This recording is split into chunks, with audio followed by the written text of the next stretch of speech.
Thank you so much for joining me today, Bill, and taking time out of your busy schedule to chat about The Shark is Broken at Tipping Point Theater. How you doing?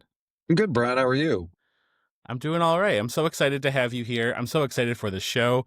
I was talking with Julia Glander earlier in the month or last month, and this was one of the shows that we were just both so excited to see arrive at the theater. What's it been like for you so far? Oh, it's been an amazing process. The three actors we cast are really hardworking. They're very dedicated. They came to the first table read with a lot of familiarity with the script. They clearly have been working on it. We cast, I think, right before Memorial Day, and it was clear to me all three actors had been working pretty diligently. And one of them, I think, even kind of did the table read, maybe mostly off book, mostly, Oh, not wow. referring to his. Yeah, it was pretty impressive. And within the first, I don't know, 3 or 4 days, it was pretty clear that. Um, we were just going to be able to make so much progress on the script in a really quick amount of time because they were just working so hard. And then the stage manager, Tracy Spade, is great, and the design team is fabulous. I'd worked with all of them except for one, I think, when I directed Halftime with Don here at Tipping Point last January. And it's just been a joy from beginning to end. So, well, beginning to this moment in time. Yeah. Yeah, because you're still about a week out from your first preview. Is that correct? Yeah. Yeah. We have a preview a week from today. It's a matinee. So September, I don't know, what is that, 17th? 8th, Yes. 7th, 8th? Yeah, September 17th. And we start adding tech elements in this coming uh, Friday. And in fact, I'm at the theater now and I just passed through the state and made stage quickly. And both the sound designer and the lighting designer are both in there working right now. So I think we're going to be in great shape come tech on Saturday. On Friday, rather. I mean, that has to be super exciting, kind of the final push to get it all together and to see the final product up on stage. Yeah. Yeah. I mean, this is, when Julia sent me the script back in April and asked me to consider it to direct, I was like, oh, a play about the making of Jaws. And then I read it. I was like, oh, I'm thoroughly intrigued. And I jumped on board pretty quickly. And then as I read it and started working on it and casting it, it's a lovely piece of theater. It's really, it's in the sweet spot, I think, of the kind of theater people are looking for post-pandemic. It's 90 minutes, no intermission. It's 11 scenes. It takes place in a finite period of time, like the final month of shooting of the movie Jaws. It's just the three principal actors. It's Robert Shaw, Richard Dreyfuss, and Roy Scheider. They're all confined on the fishing boat because the shark was constantly, these sharks, plural, mechanical sharks were frequently broken, or the weather conditions were terrible in Martha's Vineyard. So, like, basically the entire picture that took place on the Orca, the fishing boat, which is about the last third of the movie, all wasn't shot until the end of the filming, and the filming went wildly over schedule. They were supposed to be done by the 4th of July, and they did not finish until after Labor Day. Oh, So wow, that's a tension. lot of extra time. Yes. Back when, movie studios in the 70s were really struggling to kind of keep up those infrastructures of those big, backlots in Hollywood. And Universal was no different and went pretty far over budget, pretty far over schedule. So by the time we see the action of this play, those actors already are. There's some tension as a result of how that film came about and the personalities of those three men together on that tight, in that confined space really is where the comedy and the drama really, really happen. So when you got that script from Julia and you were asked to kind of consider it, what finally kind of made it like a yes for you? Like what drew you into like, I have to direct this show? Well, I'm of the age where couldn't see the movie the summer it came out. I think I turned 6. And so my parents weren't, I mean, I don't know even when I got to see a movie like that in the movie theater. But I remember my parents had gone to see it. My mom was the thing she kept talking about was the head floating out of the fishing boat. Um, but it's because it's not just about the making of Jaws, but it's about three actors and the craft of acting, whether you're a movie star or you're a working actor in regional theater, like I've been for a chunk of my career and a director. At the end of the day, it does not matter how many trophies are on your shelves. I think a lot of actors, a lot of theater makers have a core of insecurity for one reason or another. I think some people are far more accomplished at overcoming that. Um, or that not being part of their day-to-day persona, but I think a lot of us are drawn to the profession because we're both insecure and we need and we are artists who work best in communities, and theater makers work best in community. So anyway, it speaks both about something that changed the summer movie. I mean, it became the summer blockbuster, and our summers have been patterned on that same juggernaut that Jaws was pretty much every summer since then. And but also it speaks to what it means to be an actor and to always be working toward a better product. At the same time, having doubts as to whether you're actually any good at it or not. And I think all three of these men, and there's interesting origin stories. I think all three of these men in the course of this play have father stories Okay. that, I think that's another that can be a theme for a lot of artists where there's been maybe parents who haven't measured up, or in some cases, they've had a parent who's been a real guiding light. Like I think of the sculptor Louise Bourgeois, who did those marvelous giant spider sculptures, and she revered her mother, and she saw a spider as a maternal figure, and that's why her spiders, while they are large and kind of very complex and somewhat menacing, to her they were a vision of a beautiful mother figure. So anyway, parents I think play a lot of roles in in artists, and the fathers factor in very clearly in these three men's lives. What I loved about that answer is that it not only did you speak on the nostalgic factor, which is kind of the theme of this season at Tipping Point, Hmm. with you even talking about your parents going to see Jaws and how this has fundamentally changed how movies are seen.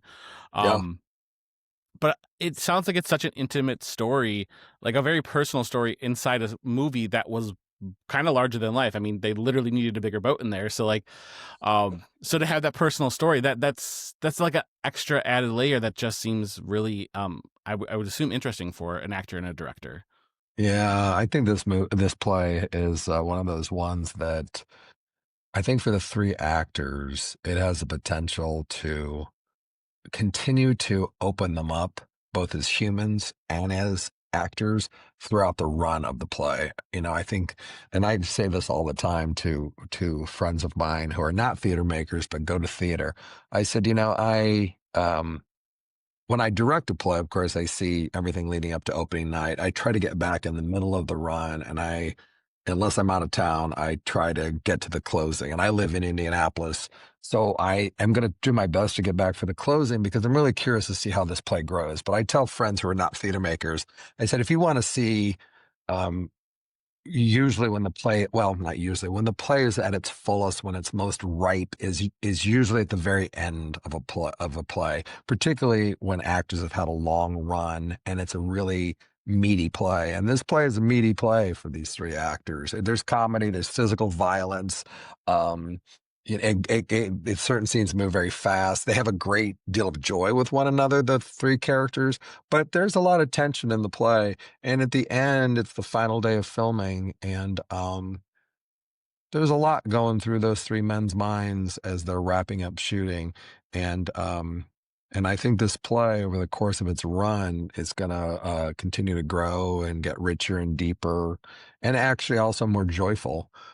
Because I think these three actors already are living pretty well in the play, and I have an idea it's just going to take off once they're with audiences. I've seen two of these actors in different plays, and they are incredible at their craft. So I can only imagine how this is going to be exceptional with the three of them out there. That's great. That's so nice to hear. Yeah, I'm very happy with these three guys. I've seen one of them. I've seen the work of one of them, and then I have known the other two. One for a very long time, and one just in the last year or so. So, yeah, I'm excited.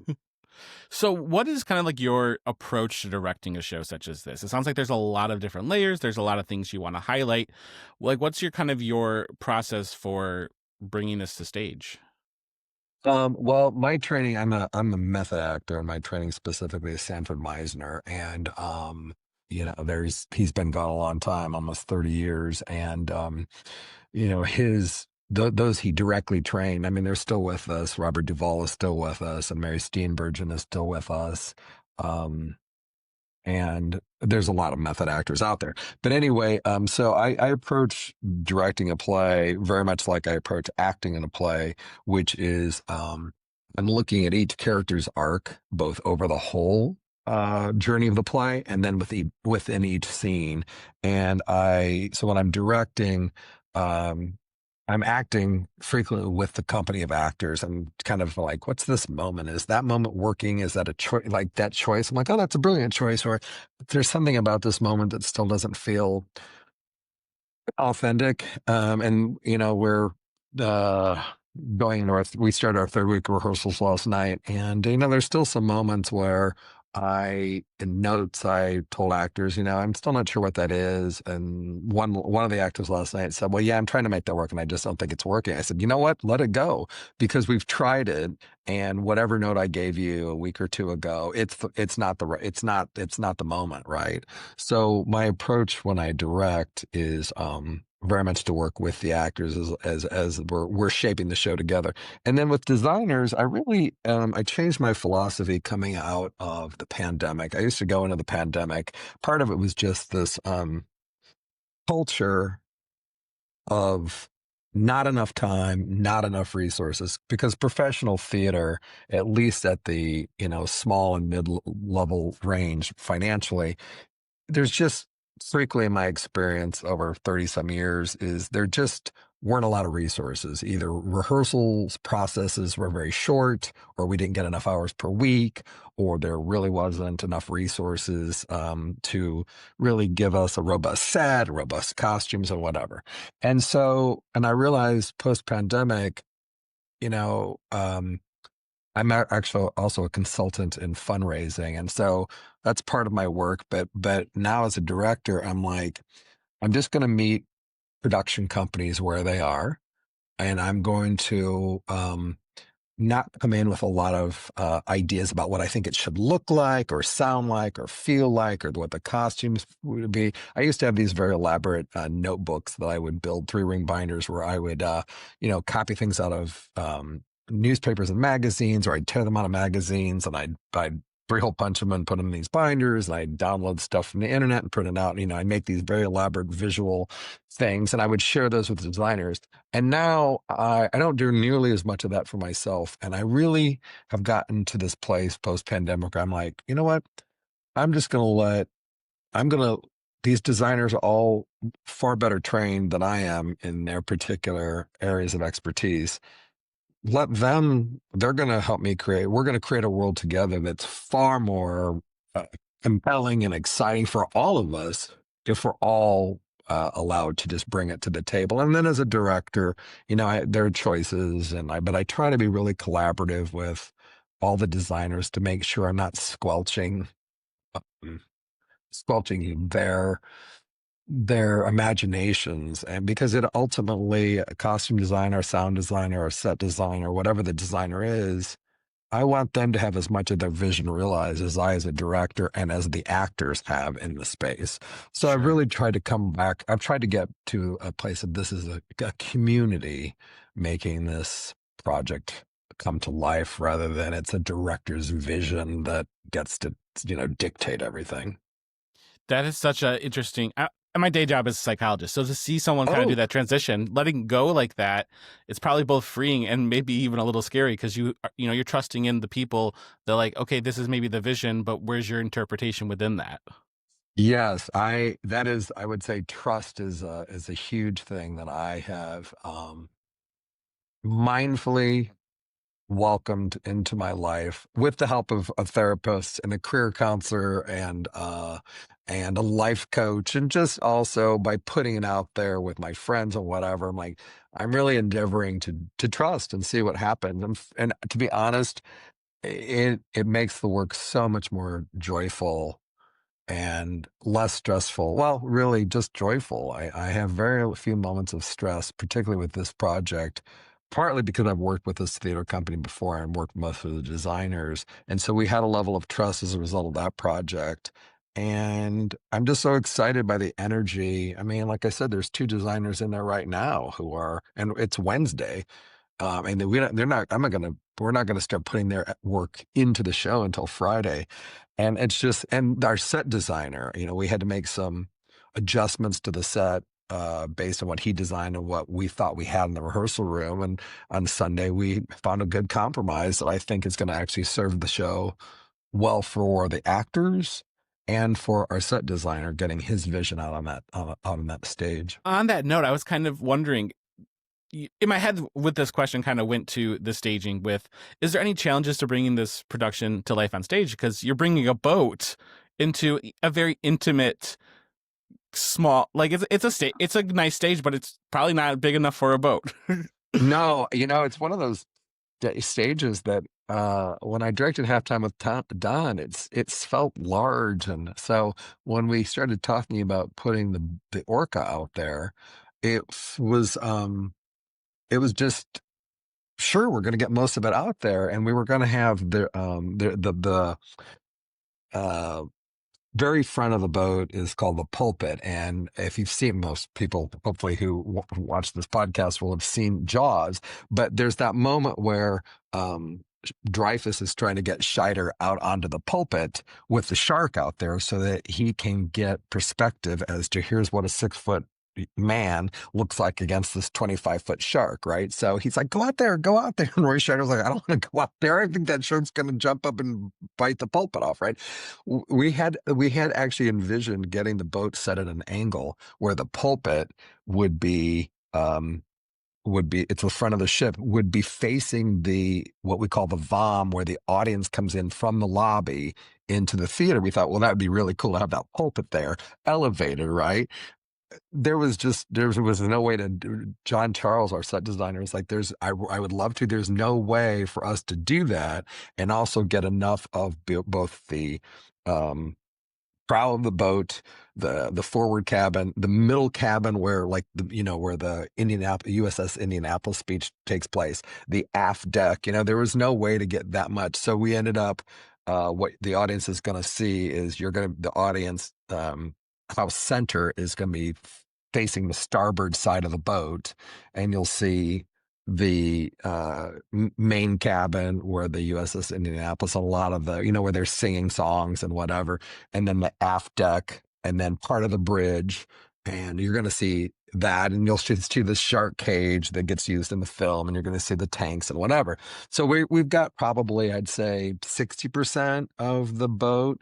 And John Charles had taken some liberties with the proportions of the cabin and the aft deck, but it's going to look recognizable to the audience when they come in as to what part of the boat they're seeing. And yeah, and all 11 scenes take place on the boat. So yeah, it was an interesting challenge. I think we all thought we were going to get more boat on this set than we ultimately were able to achieve. I still feel like that's a ton of boat that you've managed to fit on that stage. Like, I've seen quite a few shows Yeah. there now, and while it's a nice size stage, that I can't imagine having 60% of a boat on there for everybody to see. No, no, no. And I may be, but I think that's probably about that. I'd say. I mean, you get almost the transom, which is the back of the boat. Actually, if John Charles, because of the audience, he couldn't build, I mean, it's conceivable you could squeeze it in there, but that's a big chunk of the boat. And then there's the after, whatever. So it's amazing to me we got in as much as we did, but we had grand ambitions to have more boat and more of it. But yeah, That's that still was, absolutely incredible. yeah. I mean, just even it's going to be impressive walking in there and just seeing that, right off the bat. That's setting the tone for what's about to be a really incredible show. Yeah, I'm excited. I'm very excited for this show. It feels like it's coming at a good time too. It's the 50th anniversary of the film. Um, we went the two of the three cast members and our assistant stage manager and her husband. We all went to see a screening of Jaws on the big screen I think Labor Day. And I had never seen it on the big screen, and it really holds up 50 years later. I mean, it feels like it could have been released. I mean, yes, the shark feels of an era, but still as a buddy picture, which really it is, the last third of the film is a buddy picture. It's the three guys, right? And it really holds up, and it's just joyful, even just um, I know it's about a shark eating people, but it's just a joyful feeling film and it connects us, right? I mean, so many of us have some familiarity with it, right? And so it feels like something that we don't have as much of in 2025, which is, these things that commonly unite us. I mean, I'm in 56 and, I'm of that era where, you know, I saw the finale of the MASH television show with my folks because I was 14, I think, that summer. I remember being home from college and being at my grandparents and watching the Berlin Wall fall. And at that time, there were three major networks and public broadcasting. And I grew up in South Bend, and we had kind of a religious channel, Channel 46. That was it. So, I'm sure I hadn't been born yet when the moon landing happened. But I think there are those things that in 2025, there are so few things we share unless they're big tragedies like 9/11, right? But this movie feels like that. So it feels like something that bonds us together in a joyful way. And also, our attention spans have gotten shorter, and this play is 90 minutes, no intermission, right? But it's compelling, it's funny. They play a pub game in it, they play cards in it, they fight, somebody pulls a knife on somebody. Um, Somebody throws up from seasickness. I mean, it's just all these things, and so it just feels like a play that even if I weren't directing it, I think I would want to see. And a friend of mine actually saw this in New York. She saw it with Okay. Robert Shaw's son Ian, who wrote the play, played his father, and she said it was like being in the space with Robert Shaw. But she said, "I'm so happy you're getting to do this." She said, "Because I love that play." And she said, and she's an actor and she's doing a play in Indianapolis. And she said, "If I wasn't, I would be up there for your opening night."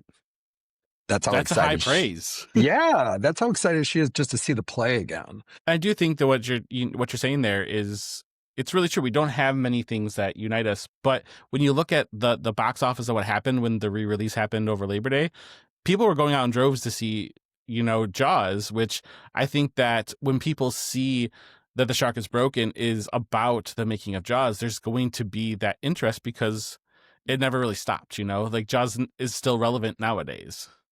Yeah, I would hope that people who see Jaws. I know that when we went to see it at Imagine Canton, the theater had bought advertising, and so there was an ad, and I don't know how many people, before the show, before the even previews start, I don't know how many people are actually paying attention to those things, but I would hope that some people who aren't live theater goers might like, that sounds cool and go and come and see it, and they aren't just entertained, but they're actually moved by this play, because I do think it's the kind of play that I think even if you're not an avid theater goer, I think it's a play that people would genuinely enjoy. Yeah. I think part of that does speak to like the easy digestibility of it too. Like you said, it's an hour and a half. Like you're not. Some people I know that they're just like, 2 hours and 45 minutes plus intermission. That's like a long time commitment. 90 minutes Mhm. is nothing. That's less than an average movie nowadays. No, no. And people say, oh, I'll watch, I can't sit down and watch a whole movie, but I'll binge three episodes of, The Bear or, Hacks. And I'm like, well, that's 90 minutes. Some movies are 90 minutes. Uh, I just went and saw a movie the other day. It's sort of interesting being up here in Michigan. I've seen three movies in the movie theater, and in the course of like 2 weeks, I saw Jaws, I saw The Roses, and I just saw Twinless. And I don't think Twinless is more than 90 minutes. But before I was in Michigan, I probably hadn't seen three movies in a movie theater in the last 12 months. But somehow I'm like, because they're so close here, and I have Saturday nights free and Sunday nights free, and we're completely off on Mondays. So I was like, sure, I might as well go to a movie, get a little dinner somewhere, work on the script. And yeah. So anyway, yeah. It's funny to me, like people are like, now I can't sit and watch a 2 hour movie, but I'll binge three episodes of Hacks. I'm like, that's 90 minutes. That's a feature film length. So, Right. you Which just know, means that the shark is broken is the perfect amount of time, you know? it totally is because And also, there are 11 scenes, but one is Roy Scheider sunbathing in a Speedo. One scene is there's clearly a storm going on outside. There's some sort of like, nor'easter. And you see Dreyfuss just, trying not to get sick. I forget what Roy Scheider does. And Robert Shaw is up on the bridge, like something out of King Lear. Like he's in this storm and he's like daring the storm to like suck him off the Orca, like just, blow him out to sea.